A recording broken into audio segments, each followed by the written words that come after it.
උදෑසනක් වේවා. අග්‍රගන්න නිලි මාලිනී සෙනෙහලතා පොන්සේකා මහත්මිය මිය ගියා. ඒ වෙනුවෙන් ඇයගේ දේහයට සහ අවසාන කටයුතු සඳහා වර්තමාන රජය අතිගරු ජනාධිපතිතුමාගේ නායකත්වයෙන් රාජ්‍ය ගෞරවයේ ලබා දීම සම්බන්ධව අපි වර්තමාන රජයට අපි බොහෝම ස්තුතිවන්ත වෙනවා. ඒ වගේම තමුන්නාසට මතකද මෙන්න මේ වීඩියෝ එක. තමුන්නාල මතක් කර වෙන්න ඇති. මෙන්න මේ වීඩියෝ එක බලන්න. මෙන්න මෙහෙමයි නම් ටික. පී හැරිසන් මේ ඇගෙන නම කෙලින්ම තියෙනවා. තව නම් කීපයක් තියෙනවා. හොයාගන්න ටිකක් මහන්සි වෙන්න ඕනි. එක්කෙනෙක් WMS ෆොන්සේකා ලක්ෂ 55යි. මේ සරත් ෆොන්සේකා නෙවෙයි. මේ සරත් ෆොන්සේකා නෙවෙයි. මේ ජනාධිපති මුදල් එතකොට දැනට නලින්ද ජයතිස්ස මැතිතුමා පාර්ලිමේන්තුවේ මෙහෙම කතාවක් කියනවා. මාලිනී සෙනෙහලතා පොන්සේකා මහත්මියට ජනාධිපති අරමුදලෙන් රුපියල් ලක්ෂ ගාණක් දුන්නයි කියලා මහ විශාල වශයෙන් වේදිකාවේ පාර්ලිමේන්තුවේ දෙවනත් කරා. ජනාධිපති අරමුදලක් තියෙන්නේ පාර්ලිමේන්තු මන්ත්‍රීවරියක් අය, ඊළඟ හිටපු මන්ත්‍රීවරියක්, ඊළඟට අප රටේ අග්‍රගණ්‍ය නිලියක්.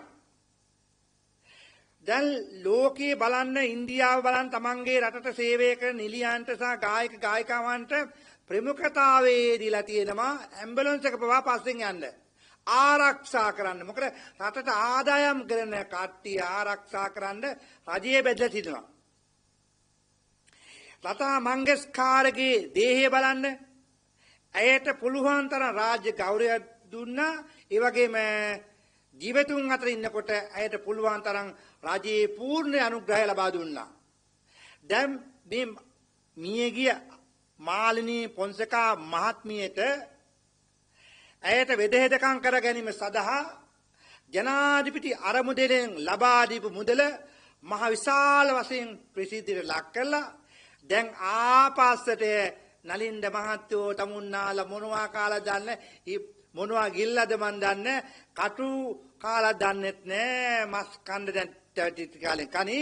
ඉතින් මේ වගේ දේවල් කියනකොට ටිකක් හිතන්න ඕන. දැන් ඒ වගේ ඒ අග්‍රගණ්‍ය නීතියට වර්තමාන රජය රාජ්‍ය ගෞරවයේ දක්වනවා. රුපියල් මිලියන කීයක් වියදම් වෙනවද? අර බෙහෙත් ගැනීම සඳහා අර සුළු මුදලක් දෙනකොට ඒක මහ විශාල වශයෙන් ප්‍රසිද්ධියට ලක් කළා. ඇයට අගෞරව කළා. මේ තත්ත්වයට ගෙන ආපු මේ වත්මන් රජය දැන් මාලිනී පොන්සේකා වෙනුවෙන් රාජ්‍ය ගෞරවය දක්වනවා.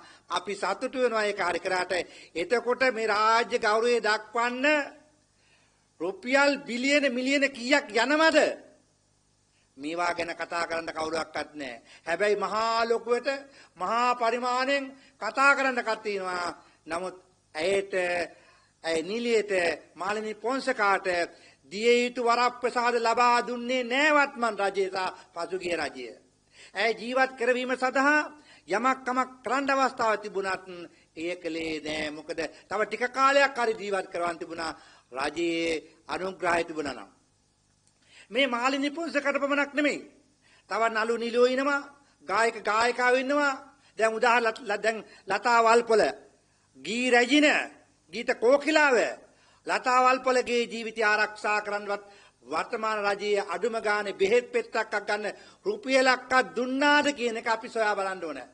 අනිත් එක මේ රටට ධනයක් ගෙන ආපු, ඒ වගේම රටට ආදායම් උපයපු නළු නිලියෝ ටික සොයලා පැරණි අය මේ අය ආරක්ෂා කරගැනීමේ වගකීමක් චිත්‍රපට සංස්ථාව සහ රාජ්‍ය සංස්කෘති දෙපාර්තමේන්තුව වර්තමාන රජයේ තුල තියෙන්න ඕන.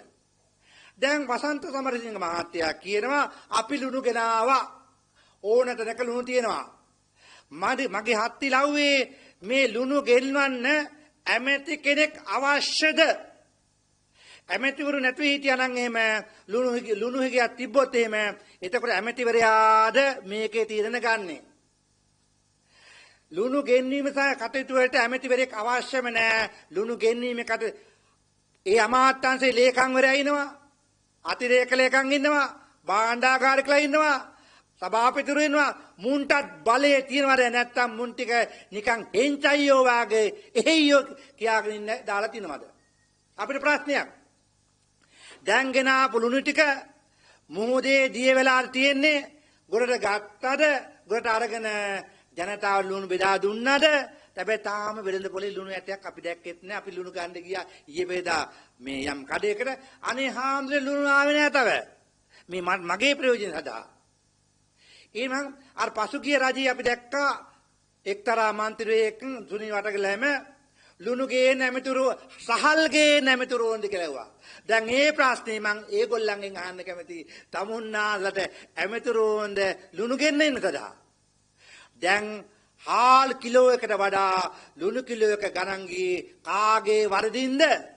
රජයේ වරදින්. දැක්මක් නැහැ, සලස්මක් නැහැ. ක්‍රියා කිරීමට කොමිටියක් හරියාකාර බුද්ධිමතුන්ගේ අවධානය යොමු කරේ නැහැ. ඔහේ යන්නම් වාලේ යනවා, ගන්නම් වාලේ කනවා, කන්නම් වාලේ කනවා. කන කාලා වමාරන්න යනකොට මොනවා වේද දන්නේ නැහැ. ඒ නිසා බුද්ධිමත් නැහැ. රට පාලනය කරත් හොඳයි කියන එක මම මේ අවස්ථාවේ සිහිපත් කරනවා. තෙරුවන් සරණයි.